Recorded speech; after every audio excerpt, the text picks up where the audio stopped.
Alright guys, so today I want to make a review of a game that I'm really fond of. I freaking love this game. It's one of my favorite Vanillaware games, and this is GrimGrimoire, but I'm not reviewing the original PS2 version. A couple of days ago, the remaster was released. A full HD remaster of this game on the PlayStation 4, Switch, and PC. So GrimGrimoire once more. What the hell is this for those who don't know? This is a real-time strategy game, and it plays a little bit more on the tower defense. It's not 100% a tower defense. You're not just defending one place, you are defending runes, but we'll get to that in a bit. So this remaster is just a remaster with some new additions, some new features like every single remaster out there. It's not just a port. It looks absolutely beautiful. It looked freaking beautiful on the PlayStation 2. It looks even more beautiful on the PlayStation 4 or Switch or whatever. The graphics in the remaster did not disappoint. I haven't noticed any frame rate issues whatsoever. No technical flaws. Nothing, it was a great port. This is a story about a little witch. Her name is Lilith Blan. And she goes in a big-ass dragon to a magical academy. It does feel a little bit on the Harry Potter side, story-wise, because there's a Philosopher's Stone, because there are teachers that they teach you different magics, like the dark magic, the Hades magic, the you know what I'm talking about. So there's different rooms. Obviously, you start with the fairy room. You summon fairies, you summon elves, and you summon all sorts of creatures. So the story in this game is really good. Don't misjudge this game. There's a saying, don't judge a book by its cover. And this is a really good story. Really good. It hooks you in right from the start.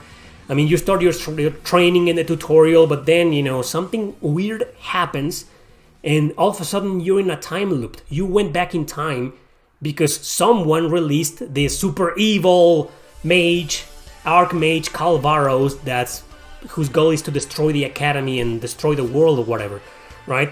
But then you went back in time before he actually managed to do that. So something's going on in there. There's a lot of intrigue in here, and it just gets interesting. But the point of the game, gameplay-wise, is to learn how to use the runes.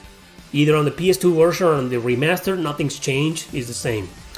So in here, you play in these large areas, usually vertical areas or square-ish areas, large, and there's a bunch of stairs and a bunch of pillars and towers in between. So you have to position your rune. Usually in most missions you already start with one rune, but sometimes you have to start from zero and to summon a rune. To summon a rune you need mana, and to summon more creatures like fairies or elves, for example, or demons or phantoms, or even giant dragons, you need mana. How do you make mana? Well, first you need to summon the elves or the imps. Every single rune has a small monster whose job is to gather mana from a crystal. Usually crystals are nearby the places where you can position your runes. So you put the rune in there, summon these little monsters, these little creatures, and they start gathering mana from the crystal, okay? And that's when the tower defense gameplay mechanics comes into play. Okay, you need to defend these crystals and defend your runes. If a crystal gets destroyed, you can reconstruct it, or the elves or the little creatures can revive it. But if the rune gets destroyed, you need to have enough mana to resummon the same rune. If all of your runes are destroyed, it's game over. Okay, any monsters can die, and you can respawn them forever as long as you have mana. But if your runes are destroyed, it's game over. So that's the point of the game. It's a real-time strategy game because it all happens in real time, like in most tower defense games. So I guess it's more of a tower defense game than a real-time game, but it's a mix of both. It's not an RPG. People think it's an RPG. Some people have said it's an RPG. I don't see it that way. It's a game with RPG elements, that's for sure. But it's a short game. You can beat this game in like 10 to 15 hours. And there's just dialogue and mission. However, in this remaster, they added a skill tree. Because every video game in existence nowadays, RPG or not, needs to have a skill tree, right? So this game is no exception. there didn't used to be a skill tree in the original PS2 game. This skill tree is a new feature of this remaster, and you get coins after every mission, optional or not, because there are some optional missions here where you can train your runes or get money, and with these coins you upgrade abilities or stats or whatnot. However, most of the stats were originally and automatically unlocked in the original game on the PS2 whenever you upgraded a rune. You could just use mana to upgrade them and you will get automatically get these stats. So this skill tree is a little bit of a lie. They just did the developers just gave the players the illusion that they have a skill tree when it was already there in the original game. Automatically, there was no need for a skill tree. You level up, you use mana to level up the rune, and you get all these stats. But not all of them. Some are exclusive to this remaster. So, okay, maybe the skill tree was not as useless as it probably would have been. So there are new skills, new things you can unlock in this skill tree without that weren't in the original game. That's a new feature. Another new feature that I noticed is that there's a couple of new tracks, some music tracks during the missions that I don't remember from the original game. Correct me if I'm wrong, but there's a couple of new tracks in there. But anyway, and like I was saying, you use the runes to summon the little monsters that will gather the mana. Okay? Mana that you're gonna need to summon the creatures, the fighting creatures, the dragons, the ghosts, the phantoms, the demons. And the point of the game is not just to defend your runes, it's also to attack the enemies, to attack the enemy runes. You don't have to kill all enemies, because they are runes. The enemy's runes will keep respawning enemies. So you have to find the runes in the darkness. The darkness is always there, the darkness, and you gotta find the enemy runes and destroy them. So usually the battle ends when the enemy runes are destroyed. There are missions where you'll have to endure, like in a tower defense game. You don't have to kill the enemy runes. All you have to do is endure the battle, the onslaught, enemy attacks, multiple constant enemy attacks for like 20 minutes or 30 minutes sometimes, and that's it.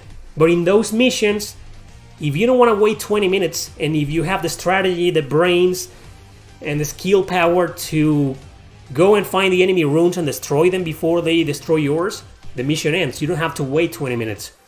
All the enemy runes are destroyed, so what's the point, right? Anyway, it's a fantastic game, guys. This is really, really freaking good.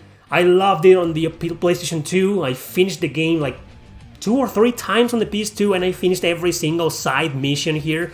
There's like 20 missions, main missions, I think, and there's like 20 side missions, optional missions that you can do with different objectives. They're really fun, and they all have a lot of limitations. Like you only have a limited amount of mana, or defeat the enemy with just these monsters, stuff like that. I love the side missions in this game.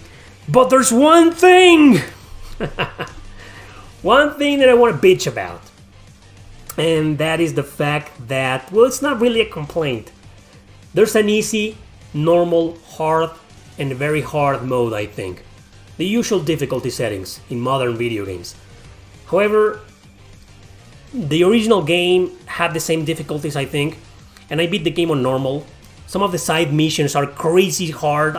Some of them I beat them on easy, but the entire main adventure on the PlayStation 2, I always beaten it in normal mode.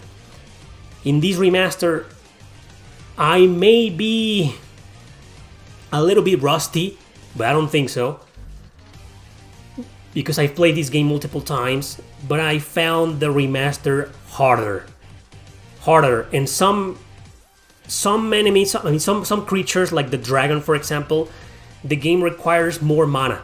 They're asking for more mana than before. I think it was like 600 crystals in the original game. Now it's 800 to summon a dragon. I could be wrong though, but I just overall I felt the remaster harder than the original, and I'm pretty sure that's a good thing for a lot of you.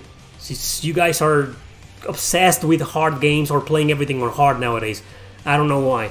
But anyway, GrimGrimoire, amazing game. Play this remaster. I think it came out on physical, and if it didn't, it's just there on digital, and it's worth playing. It's an amazing game with RPG elements. I've covered before the PlayStation 2 version in my main channel, actually.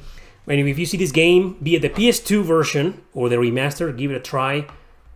Strongly recommend it.